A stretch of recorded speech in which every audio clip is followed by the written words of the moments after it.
Good morning students. आज हम accountancy के chapter accounting for partnership firms fundamentals के नेक्स्ट टॉपिक साझेदार के अधिकार राइट्स ऑफ ए पार्टनर के बारे में पढ़ेंगे। पिछली बार हमने इसी चैप्टर के इंट्रोडक्शन, परिभाषा साझेदार की और कैरेक्टरिस्टिक्स ऑफ पार्टनरशिप विशेषताएं के बारे में पढ़ा था। आज हम नेक्स्ट टॉपिक साझेदार के अधिकारों के बारे में पढ़ेंगे। देखिए, ये जो हमारी ये चल रही है, इस चैप्टर की शुरुआत में थ्योरी चल रही है। ये थ्योरी भी परीक्षा की दृष्टिकोण से बहुत महत्वपूर्ण है। इन थ्योरीज में से 2 नंबर का या 4 नंबर का परीक्षा में पूछ लिया जाता है, तो इन थ्योरीज को आपको याद भी करना और लिखना भी। तो हम शुरू करते हैं अपने टॉपिक के बारे में। पहला पॉइंट है, प्रत्येक साझेदार को निश्चित किए गए अनुपात में लाभ हानि में भाग पाने का अधिकार है। निश्चित किया गया अनुपात क्या?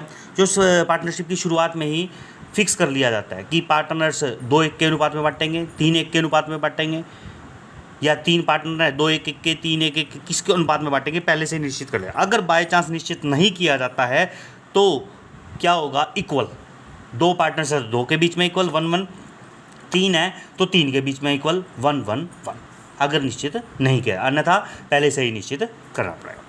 दूसरा पॉइंट है, प्रत्येक व्यवसाय के संचालन में प्रत्येक साझेदार को भाग लेने का अधिकार। बिल्कुल सही बात है, प्रत्येक साझेदार को व्यवसाय के संचालन में भाग लेने का अधिकार है। कोई भी साझेदार उसको व्यवसाय को चलाने में भाग लेने से मना नहीं कर सकता, कोई भी अन्य साझेदार। क्योंकि देखिए, यदि किसी साझेदार को पार्टनरशिप के सही प्रॉफिट, सही लॉस, सही काम के बारे में जानना है, तो इसके लिए आवश्यक बन जाता है कि वह व्यवसाय में होने वाली दिन प्रतिदिन की क्रियाओं में निरंतर रूप से शामिल हो, तभी उसे उस व्यवसाय के एक्चुअल पोजीशन का पता लग सकेगा। तीसरा पॉइंट है, प्रत्येक साझेदार को यह अधिकार है कि साझेदारी व्यवसाय से संबंधित मामलों में उससे परामर्श लिया जाए। परामर्श कि आने वाले समय में हमने माल किस ग्राहक को बेचना है, उधार बेचना है, नगद बेचना है, किस पॉलिसी को अपनाना है, किस मार्केट में बेचना है, किस प्रकार का माल बेचना है, किस नौकर को, अगर हमने नौकर की ज़रूरत है, उसको रखना है नहीं, इनसे संबंधित अन्य भी और बहुत से परामर्श हो सकते हैं व्यवसाय को चलाने से संबंधित। तो प्रत्येक साझेदार चाहता है कि उससे कंसल्ट किया जाए, परामर्श लिया जाए। पता नहीं कौन सा साझेदार कब कोई महत्वपूर्ण परामर्श दे दे जिससे व्यवसाय को लंबे समय तक लाभ मिले, या कोई ऐसा परामर्श दे दे कि आने वाले समय में व्यवसाय को, साझेदारी को, पार्टनरशिप फर्म को हानि से बचाया जा सके। चौथा पॉइंट है, प्रत्येक साझेदार को लेखा पुस्तकों की जांच करने और उनकी प्रतिलिपि लेने का अधिकार है। लेखा पुस्तकों की जांच क्या? भी उसको वो समय समय पर फर्म की पुस्तकों को उठाकर यह देख सकता है कि कहाँ से कितना पैसा आ रहा है, कहाँ कितना पैसा जा रहा है, किस व्यक्ति को उधार दे रहे हैं, किस व्यक्ति से माल ले रहे हैं, इन सब बातों का। और प्रतिलिपि का मतलब है उसको वो खुद भी नोट कर सकता है उस बुक में से देखकर, या उसकी फोटोस्टेट भी ले सकता है। उससे क्या होगा? उससे पता लगता रहेगा कि पार्टनरशिप फर्म किस दिशा में जा रही है। ऐसा तो नहीं है कि पार्टनरशिप फर्म में कोई नुकसान हो रहा है।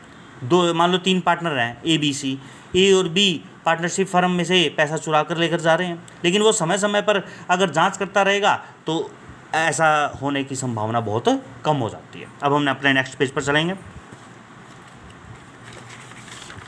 हमारा जो नेक्स्ट पॉइंट है,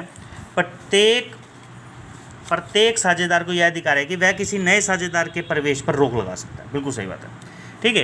every partner has a right to disallow the admission of a new partner. देखिए, किसी भी साझेदारी में यदि किसी नए पार्टनर की एंट्री होती है तो वो अन्य साझेदारों की सहमति से होगी, क्योंकि पता नहीं वो किसी ऐसे साझेदार को अपने, मान लो ABC 3 व्यक्ति हैं, A नाम का व्यक्ति किसी ऐसे नए व्यक्ति को साझेदारी में ले आए पार्टनर के रूप में, जो वो आने वाले समय में पार्टनरशिप फर्म के लिए बहुत नुकसानदायी होगा। हो सकता है वो उसके कहने पर ही चले, उसके कहने पर ही काम करे, उसके कहने पर ही फर्म में नुकसान करे, या कैश चुरा कर ले जाए, या फिर ग्राहकों को किसी प्रकार की गलत संदेश दे कि इस फर्म में से की बजाय दूसरी फर्म से सामान ले, या दूसरी फर्म से, मतलब किसी भी प्रकार का कोई गलत संदेश ग्राहकों को दे सकता है जिससे कि ग्राहक फर्म के टूट सकते हैं। तो इस प्रकार के चीज़ों से बचने के लिए उस साझेदार की जांच पड़ताल, जो नया साझेदार है, जांच पड़ताल होना बहुत जरूरी है, और अन्य साझेदारों की सहमति भी होना बहुत जरूरी है, ताकि आने वाले समय लंबे समय से नुकसान से बचाया जा सके। उसके बाद है, प्रत्येक साझेदार, छठा पॉइंट, साझेदार की संपत्ति का संयुक्त स्वामी होता है। संयुक्त स्वामी मतलब है जॉइंट ओनर होता है सभी साझेदार।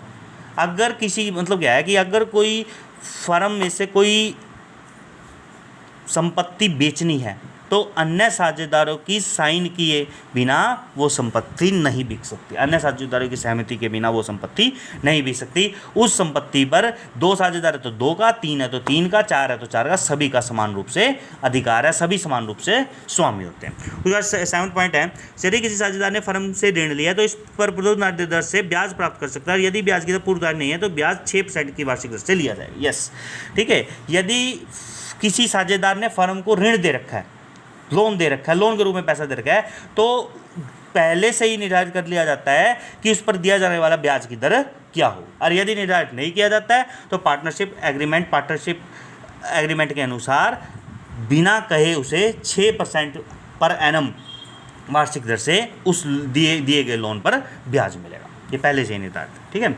उसके बाद 8वां पॉइंट है, यदि कोई साझेदार फर्म की तरफ से कोई व्यय करता है तो भुगतान करता है तो उसे फर्म से इसे वापस पाने का अधिकार है, ठीक है। यदि मान लो कोई साझेदार है फर्म के काम से कहीं दिल्ली गया, यदि वो पहले से ही एडवांस ले जाता है दिल्ली का किराया आने जाने का और आगे उसके खाने का, रहने का, वहाँ पर जहाँ से वो मान लो स्टेशन से उतरता है तो अगर रेलवे से जाता है तो स्टेशन पर उतरता है, जहाँ गंतव्य स्थान पर पहुँचेगा वहाँ 3 व्हीलर का किराया, रिक्शा का किराया, गाड़ी का किराया, तो इस प्रकार के जो भी खर्चे हैं वो यदि पहले से ही एडवांस में ले जाता है तब तो ठीक है। और यदि वो नहीं लेकर जाता है, फर्म के काम से जाता है, तो उसे आने के बाद फर्म से उन सारे खर्चों को वापस पाने का अधिकार होता है, ठीक है, क्योंकि वो फर्म के काम से गए।